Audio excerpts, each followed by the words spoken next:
This episode of RealAg Radio is brought to you by high-performing new Carbine insecticide from FMC. Carbine insecticide delivers fast, selective, and extended control of aphids in alfalfa and pulses, leaving beneficials like lady beetles to help in the fight. Ask your retailer today. It's time for RealAg Radio on Rural Radio Channel 147 on Sirius XM.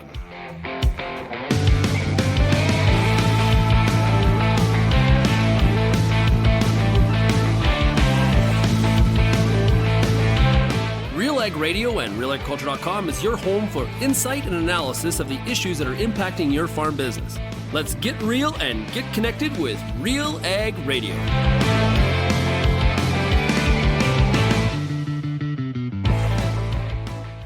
Welcome to RealAg Radio here on Rural Radio 147, Sirius XM. Shaun Haney, your host here on this Thursday edition of the show. Thanks so much for making RealAg Radio and Rural Radio 147 a part of your workday. And a big shout out to everybody also listening out there on the RealAg Radio podcast, Canada, the U.S., I don't know, beyond. Why not? Thanks a lot for being here with us today. I promised yesterday a bit of a special treat, and I didn't really give you much of a sort of description what that actually meant. Well, like I've been saying all week, we're at the RealAg Summit. We got our entire team here in Calgary, Alberta, and what actually makes our team, I think, very unique in the media space is that the majority of the content team actually farms themselves. So today we are going to do a farmer rapid fire with the farming members of our content team. I'm not going to talk about issues and things that are happening all over the countryside. We're going to talk about their farms, the trials, the tribulations, the opportunities, the threats. We're going to find out about them a little bit here today. So a lot of familiar voices, one new voice as well, which I'm looking forward to hearing about what's going on in the ranch in Saskatchewan.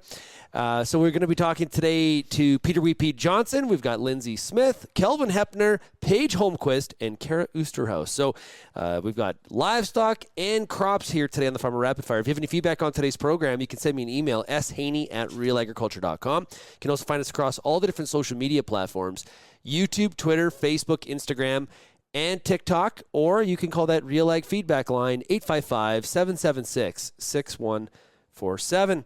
Let's bring in our first farmer right here. It's the one, the only, Peter Pete Johnson. Hey, Shaun, how are you? This is fun. This is the first time I've ever gotten to do Farmer Rapid Fire, so this is awesome. First of all, you call yourself a farmer. What are you doing in Calgary this week? Shouldn't you be farming back home?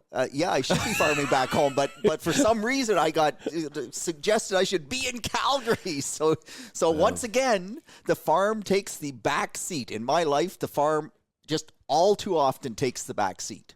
Okay, so as an agronomist, that's got to be a challenge, right? Because you're doing stuff all over the place, but you're also trying, and then people are like, oh yeah, that Johnson, he's all over telling people what to do, and you see that field of soybeans over there? Yeah, so Shaun, the one thing about it is that if I won't do it on my own farm, I won't recommend it. Oh. So you're right. I'm never as timely as I want to be. My planter should be ready.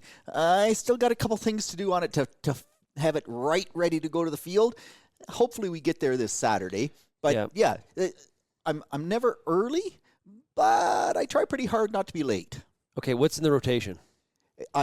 Rotation is almost like religion to me, Shaun. As much as it can be, it is corn, soybeans, wheat. And man, I just wish I could get red clover. Why do you have the third crop in there, wheat? Like, what are you doing? Ouch! Because that's the only real crop there is for crying out loud. The other ones are rotational. Yeah, so that's right. Corn is a princess. You got to treat it like I don't know. And soybeans, they're so. You can't do anything with soybeans. Wheat is fun because it's not a princess. It'll take some tough weather, but you still get a chance to manage it, and you can make it do things that you can't make the other crops do. What will you start on the? Obviously, the wheat's in because it's winter wheat. On the corn and bean perspective, what one will you start with? Whichever field is ready first. How do you judge that? How do I judge? So it's basically you dig down to the depth you're going to plant at. I'm a no-till soybean planter, so I have my corn stalks there. Sometimes the corn stalks, we had 200 plus bushel corn last year, lots of stalks, lots of residue. Will it get dried out early enough. If I had my druthers, I would actually plant soybeans first. Okay. You know why? You like making horse Bonner happy. Nope. Okay. Nope. I like making wheat Pete happy. If I plant the soybeans first, my winter wheat gets planted earlier. Oh, okay. Makes sense. Right? So if I had my druthers, I'd do that. But I'm a strip till farmer now on corn, and it's just because we've had so much residue. I used to be a no-till corn farmer. No-till corn is tough, and so we've gone to strip till. I made all my strips last fall. They are looking awesome. They basically didn't get blown out. Like, we had 3 inches of rain that Friday night, and oh gosh, a lot of erosion, a lot of places. But my oat residue in between the strips seemed to keep it in place. A little bit of light erosion here and there, but the back of my farm is on a moraine. Do you know what a moraine is, Shaun? I have no clue. So that is the glacier, right? And where the water ran underneath the glacier, you get this big buildup of material, and it's the moraine. And so on the top of the moraine, it's very sharp, steep, short slopes, and lots of potential for erosion because there's lots of, right? So the back part is tough dirt and very erosion prone. So I'm pretty pleased with how that system worked this year. Not too much erosion. The strips are in place. They look good. I just go right in on top of those strips and plant. So we're likely they'll be ready first, just because that's black dirt as opposed to the soybean field where the residue will probably keep it damp a little bit longer. You're farming on your own, right? Absolutely. I mean, I'm a hobby farmer, other than we do all sorts of research on the farm, but I farm, well, my son helps me a bit sometimes, but I do most of the work. That's why you're in such good shape. Yeah, right. I only wish I watched you bowl on Tuesday night. I wish I could throw the ball the way you do. Holy Lord. You didn't know about it. We had a vote. We went bowling last night as a team, and we had a vote in the back corner there. We're having a pint. We said, that nobody has better form than Pete. Actually, your score, I think, was not as – your form is excellent. Yeah. Did you used to bowl, is this like a common thing you've done? No, but I bowled a little bit, but 5-pin, not 10-pin, and 10-pin is different. And I don't know, you just I'm an old guy that can still get down and let the ball go easily, not like some people whip it halfway down the alley before it hits the ground, Shaun. No turkeys last night, though. Brad was close. Brad was really close. Hey, marketing. So you obviously know what you're doing from an agronomic standpoint. Do you consider yourself a good marketer? What I always tell people about marketing, Shaun, is whatever Wheat Pete does, do the exact opposite, and you are likely going to be right. So no, I'm a terrible marketer. I don't know. I should back up a little bit, though. I did manage to sell soybeans, most of my soybeans, at 21 old crop soybeans now, not new crop, $21 a bushel, and that's down the pit at the elevator, right? Like, that's not in my own storage. Did you buy a Ferrari? I didn't have quite enough soybeans to buy a Ferrari, but man, like, it makes a big difference versus the $18 there now. It big difference. Good for you. Yeah, the one time I almost hit it right. Yeah? Yeah. That doesn't happen all the time? That rarely happens, so I'm happy to talk about it when it does. Exactly. It's sort of like, I go to the casino, I'm always up. Yeah, right. No, I know better than to go to the casino, because the way I market, I go to the casino and walk out empty-handed. So, So a lot of times when we talk about agronomics, and you're talking to growers across North America here on this show or on Wheat Pete's Word podcast, I am sure there are things that you take that you learn from the audience, and you bring those home to your farm. 100%. Like, the one thing that I really love about my job is all the feedback that I get, whether I'm whether I'm talking to wheat growers in Montana or I'm in Alberta. Like, you'd say those are such dry climates, right? What do you learn from them? Man, there's all these things that they do that differently. Well, just on Twitter, they're talking about land leveling. And a lot of people say, well, that's ridiculous. No, if you're on heavy clay soil and you get those really minute little dips, those micro environments, the winter wheat will get killed out because the water sits there. And so land leveling for them makes a lot of sense. On my soils, it doesn't. But if you don't get out and get exposed to those different ideas, you have nothing to look. You have nothing to try. And you know my tagline, right?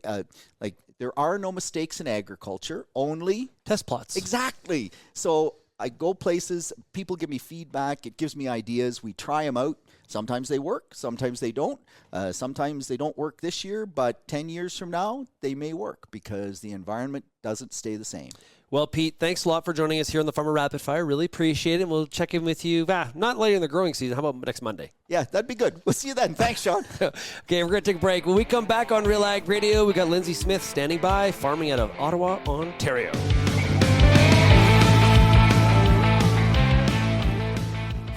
Let's be honest, the auger is one of the most hardworking pieces of equipment on your farm. It runs long hours at high capacities during harvest to get grain into your bins. Augers need to be reliable, tough, and able to handle the workload. AGI Westfield's MKX2 is built just for that. The new open-end discharge spout delivers a faster, more efficient flow of grain. The result? Less plugging and uses up to 20% less horsepower to operate. MKX2, what growers need. How's your seed quality? What should you treat with? What about herbicide carryover and environmental concerns? Spring is here, and you've got a lot of things to think about in regards to your pulse crop. The Pulse School on Real Agriculture has information and advice for all these questions and more to help you navigate this season. Brought to you by BASF. Pulse School episodes are available at pulseschool.com, realagriculture.com, or as a podcast on your favorite streaming service. Download the latest episode today. Peter Johnson at Wheat Pete, RealAgriculture.com, and what an opportunity! Oh my gosh! You think you can't grow better wheat? You are absolutely wrong. We're going to show you how to strive for those record wheat yields that they get in the UK and in New Zealand. You can grow 150 bushel wheat. I'll show you how. Catch Wheat Pete's Word every Wednesday on RealAgriculture.com or download the podcast on iTunes or Spotify.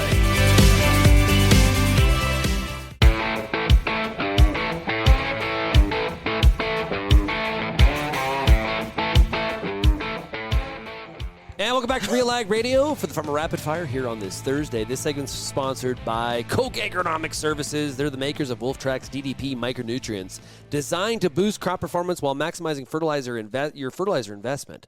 Learn more about Wolftrax and other nutrient management, nutrient protection, and seed enhancement solutions at kochagronomicservices.ca. We're continuing with the Farmer Rapid Fire special edition. We're talking to the Real Ag content team, what's going on in their farms back home, as we're all this week in Calgary, Alberta. Now joining us is Lyndsey Smith, who farms with her partner Chris in Ottawa, Ontario. Lyndsey, great to chat with you. It's been a while. It's been a while, yes. Very true. So tell us about the farm. Well, we do farm within Ottawa city limits. So we're near Kinburn, Ontario, and we have sheep, a lot of them. Your previous guest calls them woolly pigs. Some people call them pasture lice, whatever you want to call it. I've never actually heard pasture lice. Yeah, pasture before. lice. But our ewes are very special. They actually perform vegetation abatement at solar sites. So this week is actually an incredibly stressful one on our farm. It's very busy. What is vegetation abatement? What does that mean? So our sheep, instead of using a tractor and mower to mow the grass at solar sites, our sheep do the job. So we are on 400 acres of solar. We do not own the solar. We are paid to bring our sheep in and do the mowing for the company to keep those panels clear of leaves and sticks and twigs and anything that might shadow the panel. And how is the sheep business right now? Not great. Yes and no. So hang on. We are in typically, on average, the highest lamb prices for the year.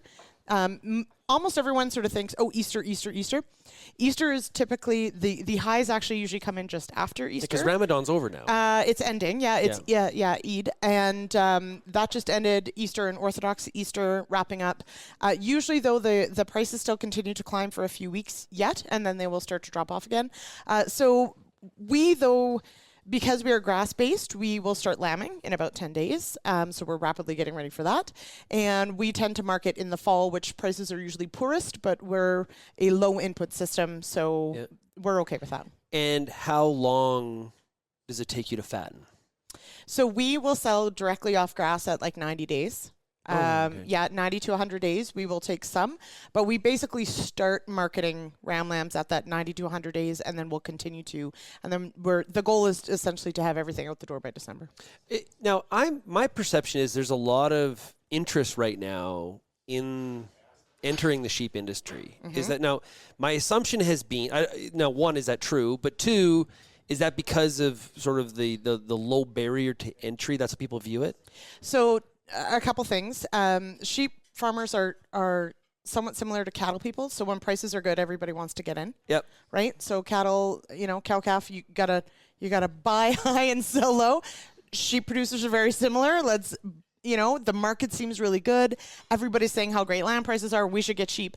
And so right now, the reverse may be happening at least somewhat, or probably will into the fall, in that we've had sort of a sustained decrease in lamb prices, at least heavy lambs, and we've had really high input prices. So things are not great in the lamb industry. However, you're right, because sheep are just physically smaller in size, you don't need the infrastructure that you need for cattle. Like you can throw them a lot farther than you can a calf. Yeah, quite a bit farther. Yes. Yeah, and people do. No, just kidding. Anyway, but no, you don't need quite the extensive, fencing systems, barns, handling, whatever. So, we have in Ontario anyway, there are plenty of people who sort of get in and get out before the 5-year mark. Now, do you also have cropland? Not a lot. For the most part, we do put up most of our own forage, so we have quite a bit of forage. But, and this will make Pete super happy, we have a 25-acre field we need to get back into perennial cover that we may put into soybeans to to clean it up and then to get a fall forage established. So we'll see. We'll see, Pete. Now, you did not grow up in the sheep industry. What's the biggest thing you've learned in your journey to this point? Oh, wow. That's a very big question. Sheep are not goats, are not cattle. Do people think that? Yes, to a degree. In that, just about everyone who has cattle and gets into sheep, or has goats and gets into sheep or whatever, each species is significantly different, regardless of whatever similarities they may have. What about your access to vets? So we are lucky. Vets, we have a really good vet, a vet that does large animal practice, has sheep experience. We are definitely blessed in that way. And if you look, not even just in Ontario, but nationally, access to vets that even have an idea of what they're doing with sheep, it's not terribly common. Some are very far away. And more than that, even, not just access to the vet, but access to meds and different products. Because the sheep industry is just so small, we actually have very few registered products for use. What does the future look like for the lamb industry? Is it does looking out, does it look really good? Are there concerns? Like what does that sort of look like? So I think overall, yes, it is positive.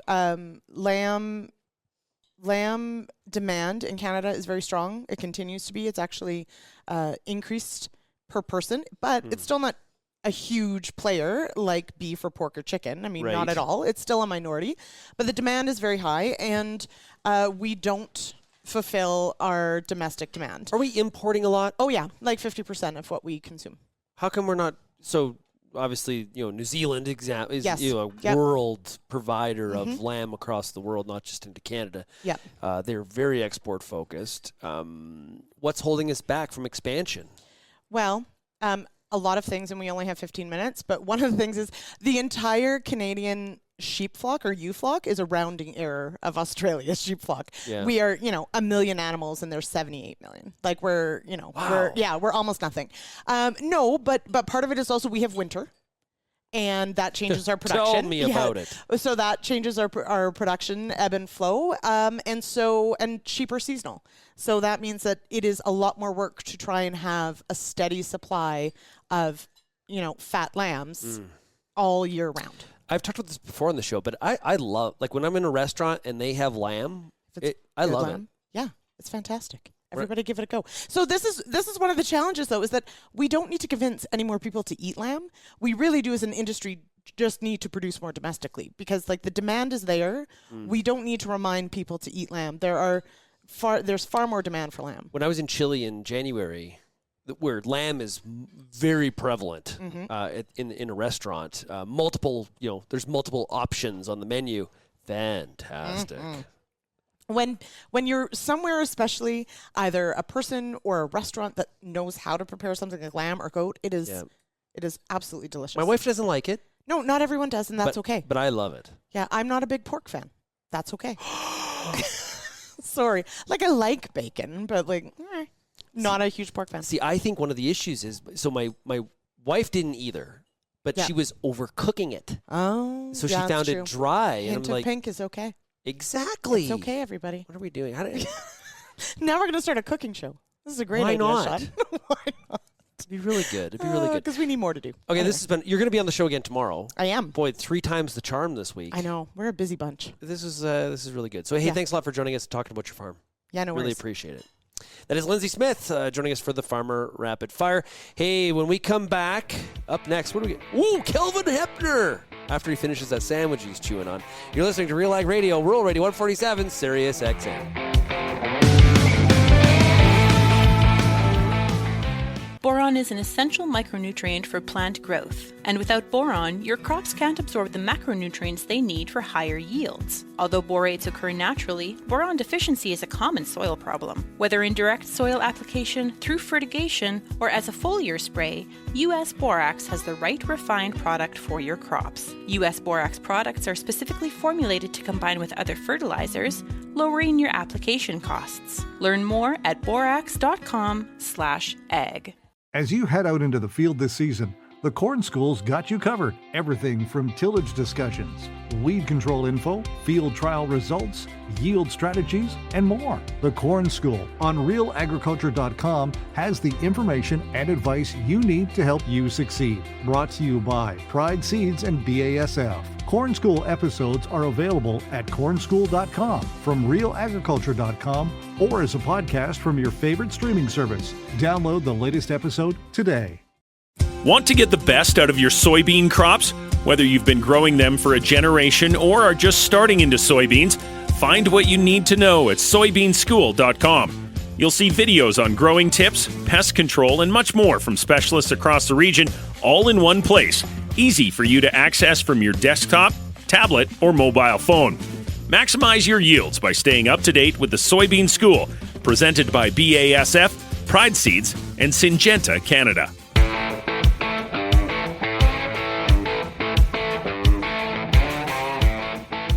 And welcome back to RealAg Radio, here for the Farmer Rapid Fire, brought to you by Field Heroes. Powered by Western Grain Research Foundation. Visit fieldheroes.ca to learn how beneficial insects can benefit your farm.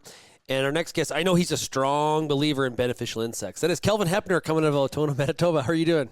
Doing well, Sean. Good to be in the hot seat on the Farmer Rapid Fire here. Absolutely. So tell us about your farm, Kelvin. So our farm is a mixed operation. It's we've got chickens, poultry. They are a hatching egg flock. We have 10,000 hens.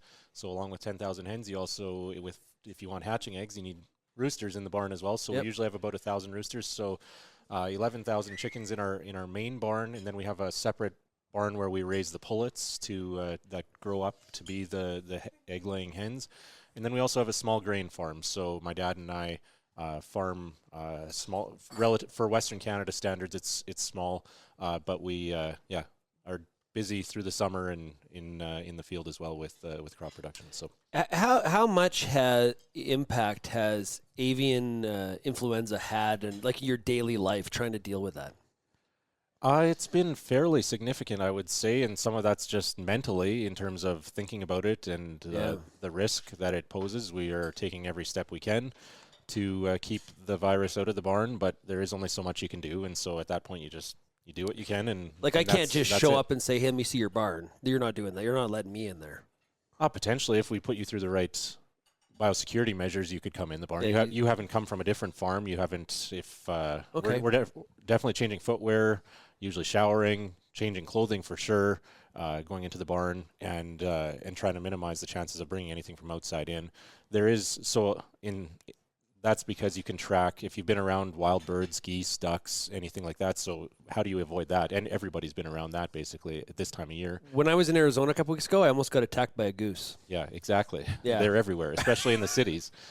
So and in Manitoba right now, there's water everywhere, so there's geese and ducks. It's kind of an uncontrollable external situation right now. But yeah, you don't want to track anything on your in terms of manure or feces into the barn. And the issue though is that there's uncontrollable risk there in terms of it coming in through the ventilation system. So that's where a lot of barns that have been infected across North America over the last year, it's probably coming that way too. Okay, so who's your customer?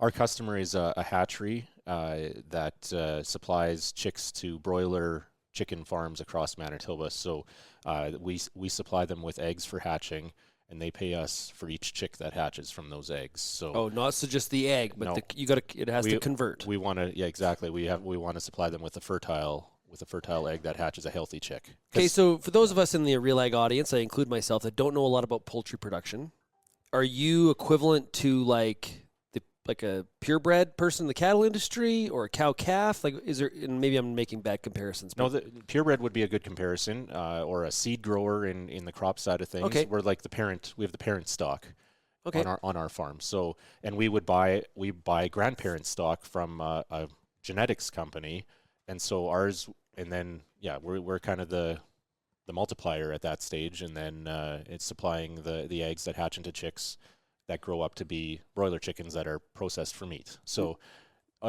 the health of the birds and performance of the birds that are grown for meat, that all begins at our farm. Oh, that's pretty cool. Yeah. So is it common that people, farms in the poultry industry find a lane, or are there ones that are like multiple levels? There's some that are multiple. There's some efficiency of scale there, or whatever you want to call it, in terms of having multiple types of chicken on your farm, but most of them find a lane, I'd say, and specialize in it. In Canada, at least. In the U.S., there's a much more vertical integration in poultry production, where the processing company might own all the way up the chain. Okay. But in Canada, and part of that is due to our supply management system, there is definitely more specialization in terms of even what type of quota you own and what you're allowed to produce and sell. So from a business perspective, how are things right now? Or does it look like good times, or like what does it look like? It's been fairly good, I would say. There's the avian flu risk, which if you avoid it, you're in good shape. But if you get it, it's not a good situation. That seems like roulette. So, exactly, it is a bit of that. Overall, in the big picture, it's only a small percentage of birds in Canada that have actually been affected by avian influenza. But when you do get hit, it of course wipes out your farm, or your flock at that time. So. That's been a risk. Rising feed costs, along with everybody else in livestock, has experienced that over the last couple of years. Our feed prices they've maybe come off a bit from the highs now, but they have hit record highs over the last year, or about a year ago maybe. So, that's been a major cost issue in terms of our cutting into our margin. We always have evolving genetics that we're working with, and right now we actually have our flock that's just coming into production here, expecting the first eggs in end of April, early May.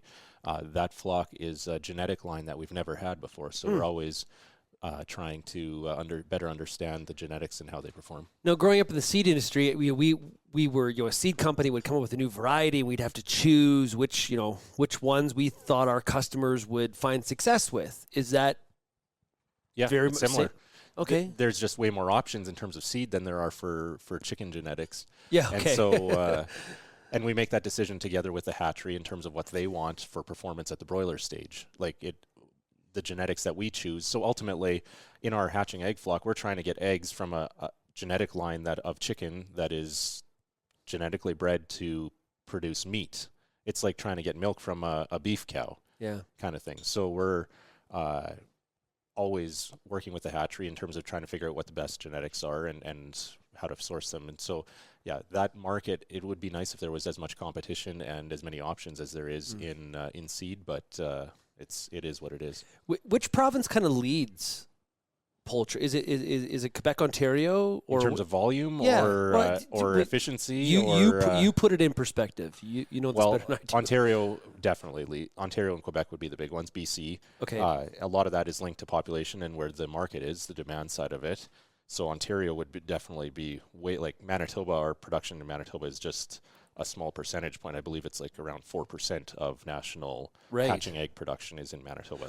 Well, in Manitoba, cold winter, let's be honest, that's very well established. From a cost perspective with heating and all that. The carbon tax. Yeah, exactly. Yeah, carbon tax is a new cost that we're dealing with, and that's something that we're hoping as producers that this legislation that's gone to the Senate now will remove the carbon tax from the natural gas and propane that are used to heat barns. Yeah. It would be a major. Is that one of the reasons? Like, coldness of the winter, that would be a factor when people are looking at, where should I establish my poultry operation, or not? It's a factor, but not the leading factor. It wouldn't be the leading factor. Feed costs and what quota costs to buy are probably the bigger ones.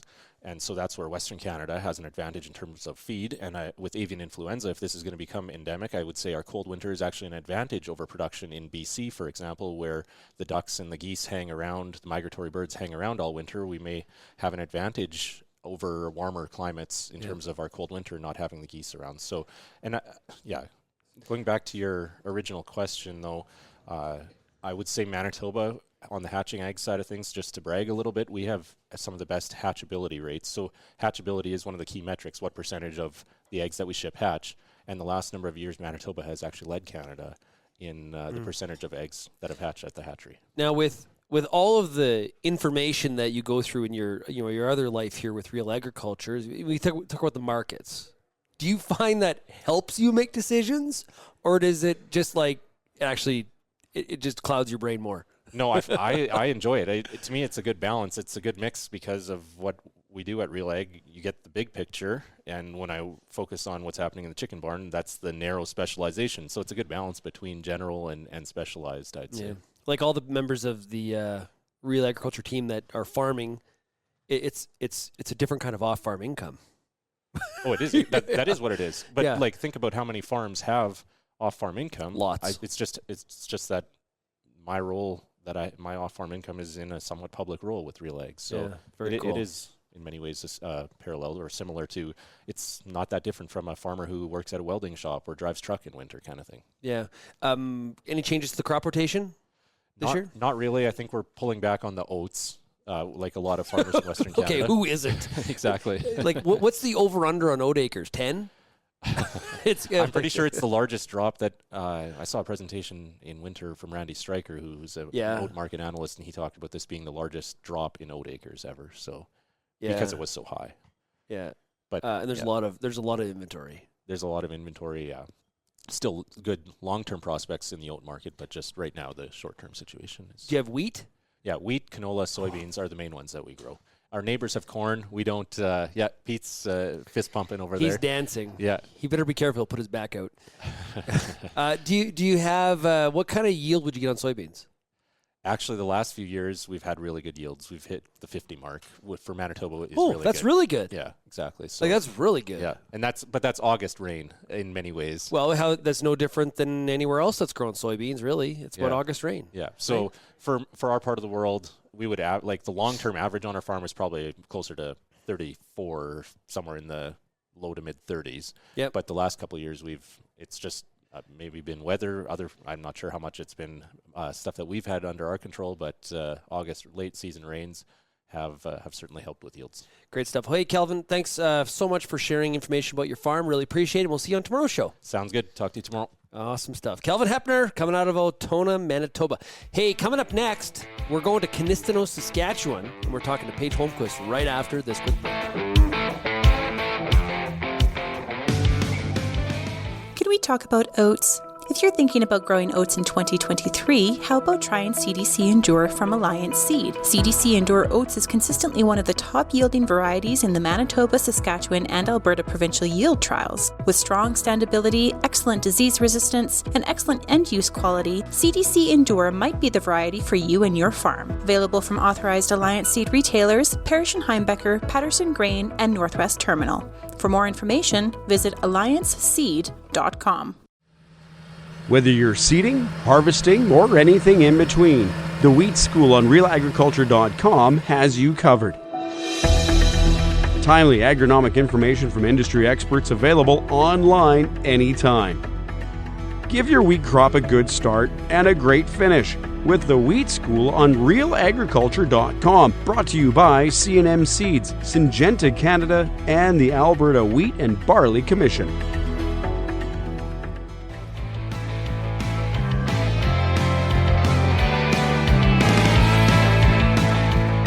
Welcome back to RealAg Radio on this special Farmer Rapid Fire here on this Thursday. This has been a lot of fun. We've been talking to the entire RealAg content team. Well, not the entire team, but the people that are actively farming, and it's really great to hear their stories because you hear a bit of a different perspective from them. You hear like them reporting on the news and the weather and what's happening in the markets and, you know, trying to keep you informed on a daily basis.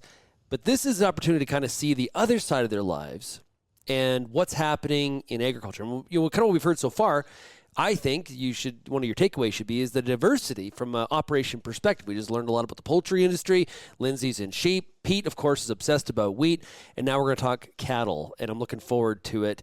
Let me tell you about Granibor, though. First, be thinking about boron. When you do that with Granibor, you need to be thinking about U.S. borax. Ask for it by name, and you can find out more by going to borax.com.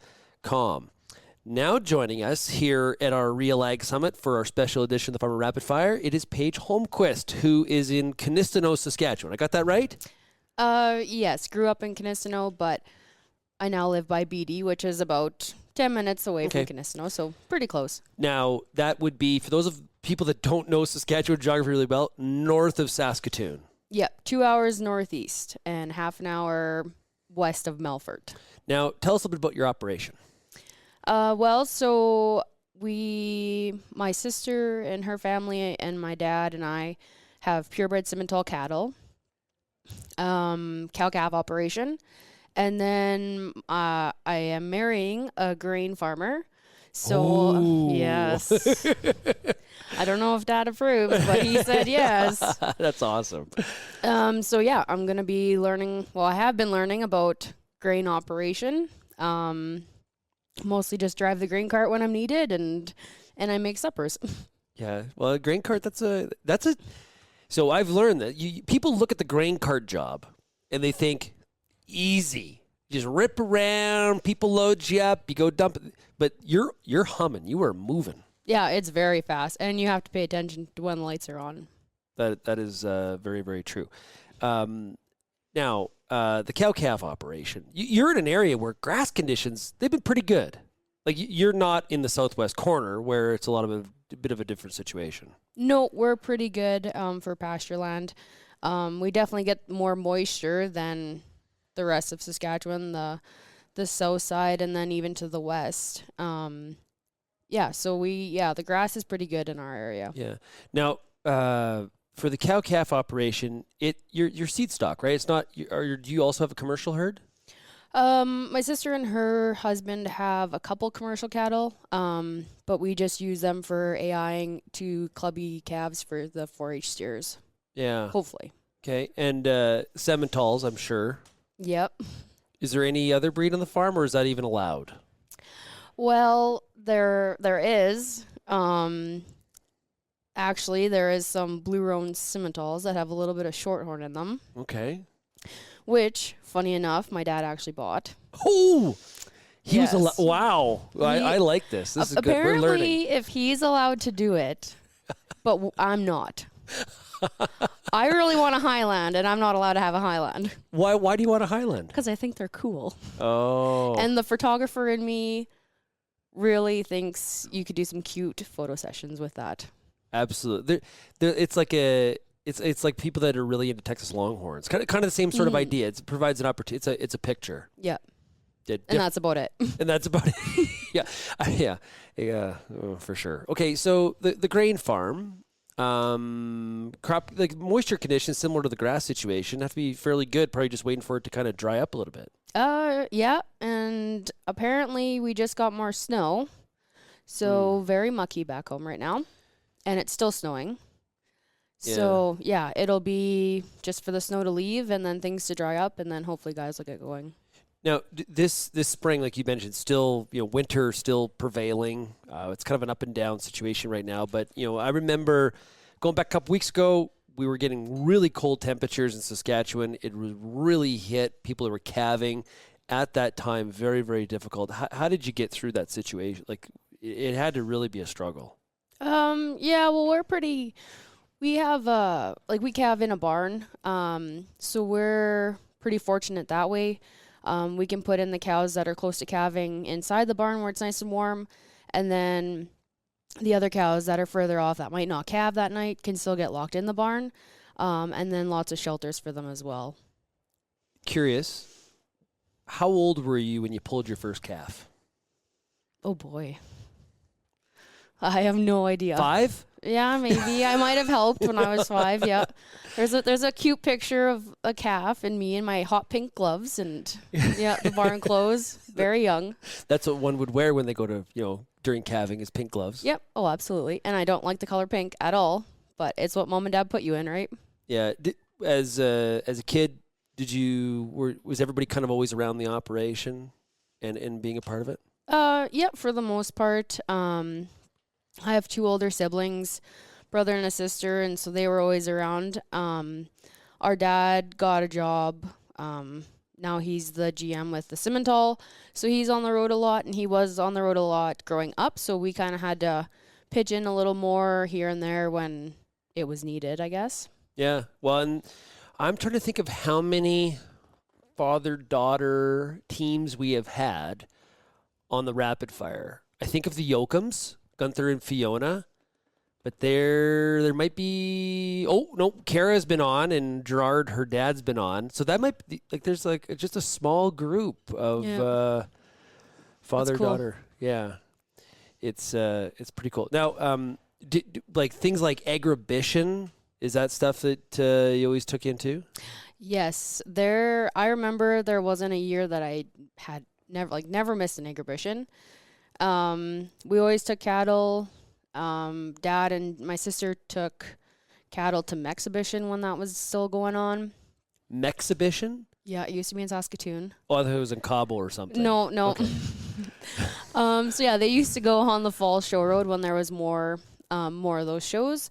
But yeah, now we haven't taken cattle to Agribition for a couple years. But we are planning on going again this year. Okay, like Denver. I've been in Denver during Denver Stock Show. Did you ever do that one? No, I have not. I'm jealous. Okay, it's a pretty good time.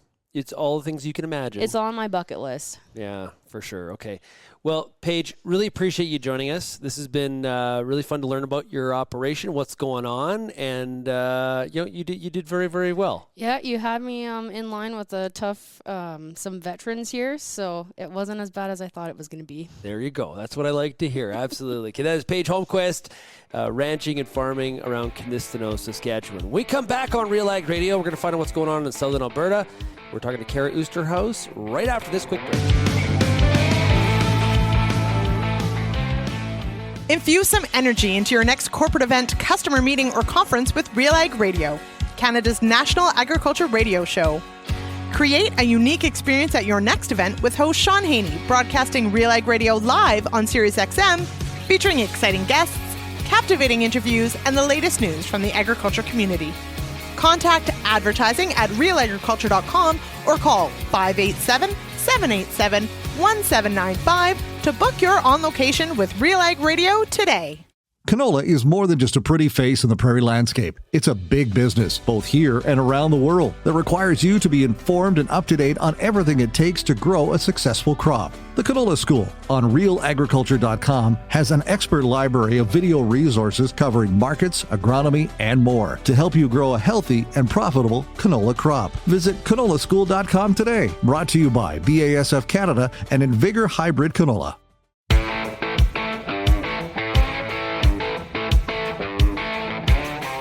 Welcome back to RealAg Radio here for the Farmer Rapid Fire. We're going to wrap up with Kara Oosterhuis in a little bit. But first, I want to tell you about Koch Agronomic Services, the makers of Super U, Nitrogen Stabilizer. Protect against all 3 forms of nitrogen loss with this ready-to-use granular fertilizer. Learn more about Super U and other nitrogen management, nutrient protection, and seed enhancement solutions at cokeagronomicservices.ca. We've been having a fun time here in the Farmer Rapid Fire this week talking to the entire RealAg team. Fun stuff. And next up, last but not least, in any sort of fashion, is Kara Oosterhuis. She farms in southern Alberta. Kara, great to see you. Oh, always great to be here. It's it's strange to be on this as somebody who's interviewing people all the time. Okay. It's really weird to get interviewed. Yeah? Yeah. I find it, because you're able to, when you're the interviewer, you can, keep the attention off yourself, keep asking the questions, prompt them along, and suddenly I'm the one that's supposed to be providing the information. Yeah, you're in the hot seat. I'm in the hot seat. Okay, tell us about your farm. So I am on a farm. My partner and I, we farm with my parents and my aunt and my uncle in southern Alberta, just north of Bow Island, which is just west of Medicine Hat. And so, for anyone familiar, that is the Palliser Triangle. It has been dry. Thankfully, we do have some irrigation, but we can complain about the Palliser Triangle, but one thing that's really cool is all the crops we can grow. We got a whole plethora of things going on. We got chickpeas, we got lentils, we have alfalfa, Dry beans. We have some turf grass going on. Whoa. Yeah. Turf grass. That's a new one. Really? Mm-hmm. So you've got a contract with one of the manufacturers, and do you just rent the land out and they do all the work, or how does that work? No, we grow it. They take care of it. You grow for a certain company. You grow for a seed company. So it's gonna be sod. Yeah. Aren't you worried won't they take some of your topsoil with you when they do the rolls and they harvest it? We'll see. Yeah. So I don't know much. I used to live beside. It was Boss Sod. Yeah. And so that's a whole different world of agriculture. Yeah, but I if I'm understanding it correctly, we're not actually growing, we're just growing the seed, right? So it's not it's not actually getting rolled up. Oh, okay. So the harvesting process will be You're doing the seed. We're doing the seed production of the turf. Very cool. Yeah. Yeah, so it's something different to try. And also we got canola. We tried some mustard last year, and I think we're going to try again this year just for rotation purposes. But we got a lot of, of course, you got wheat, you got some barley. And yeah. There's a lot of crops there to keep track of. There's a lot of crops. I'm sitting here trying to think of all the crops. Lord, why hemp? Lord, why hemp, indeed. Well, actually, we grow it for, and don't hurt me for this one, organic production. I'm not going to hurt you. Well, but organic hemp is there is a market there for that. There is. And that's about the only reason we make it work is because we do grow it for organic production, and it's a 3-year cycle. We keep it on, so it works pretty good. But as you know, we were hailed out last year. We were in the area that just got 80% of our crops were 100% gone. So some of those rotations we actually got lucky. We were growing hemp, and now we're able to grow hemp on it again because that actually the hailed out counted as missing a year. So we're back to the 3-year rotation. Now, a lot of times in a multi-generational farm, the siblings that are on the farm, then you got the parents, kids get involved. Everybody contributes differently to the operation. From your perspective, what's your contribution? Are you more agronomically focused? Or are you more the business side? What's your contribution? Oh, well, it's tricky because if you look at the generations of our farm right now, you have my dad and my uncle's 10 years younger, and then you have my boyfriend Braden, who's about 10 years younger than that, and then my brother, who's another 10 years younger than that, and then we're going to have, so we kind of, you only have these couple generations, but really by the time we have the ages going on, you pretty much consistently have 3 generations going at the same time, so it keeps a person busy. But my contribution, it changes. I used to do a lot of actually irrigation management, stuff like that, scouting, insect scouting, agronomic, stuff like that. Stuff that I can still kind of, I can do on a Saturday or a Sunday, and it's not quite as detrimental if I'm, running around doing whatever for RealAg and that sort of thing. But especially now that my boyfriend Braden has come to the farm, he has kind of taken over some of those things I used to do, and now I'm more gopher, and we say he's the extension of me. Gopher. Which is gopher. I will say gopher it's an important part.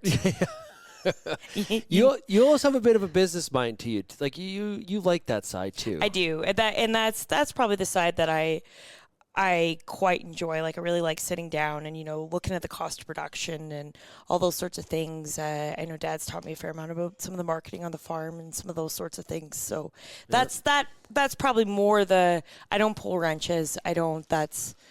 I'm just not physically in that spot. And Paige told a pretty good Bruce story. Do you have a Gerard story? Oh boy, we are not putting any Gerard.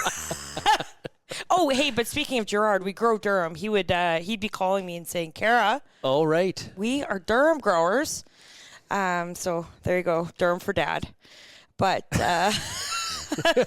so good. And of course, I do have to mention too. We also have a bit of a funny farm going on.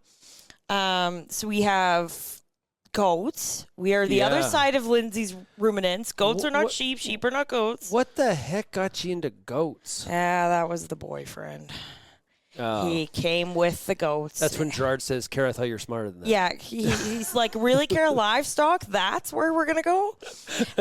But you know what? I kind of laugh at my parents in some ways because they love them, but they were never big animal people. We're grain farmers. Like to be able to leave in the winter and not have stuff tying us down at home. So they do. Now they're watching me buy more and more animals, and they love it. Don't get me wrong, they love it. It's kidding season comes around, and they're looking at it like it's a bunch of grandbabies. I could see your mom out there. She's cuddling him. She's hugging those little baby goats. She loves them, and I mean, now we got a donkey to protect the goats, so she loves the donkey too. And I mean, much to Braden's remiss, donkey becomes a pain, and suddenly now we're all pretty attached to the donkey. Can't get rid of him. Now, Braden's background, it was livestock. Yeah, he used to manage a feedlot, so that's kind of how he came to the grain farm. But I mean, he has an ag diploma from Olds, so he's got the ag background. But yeah, definitely he brought the livestock side to the farm, and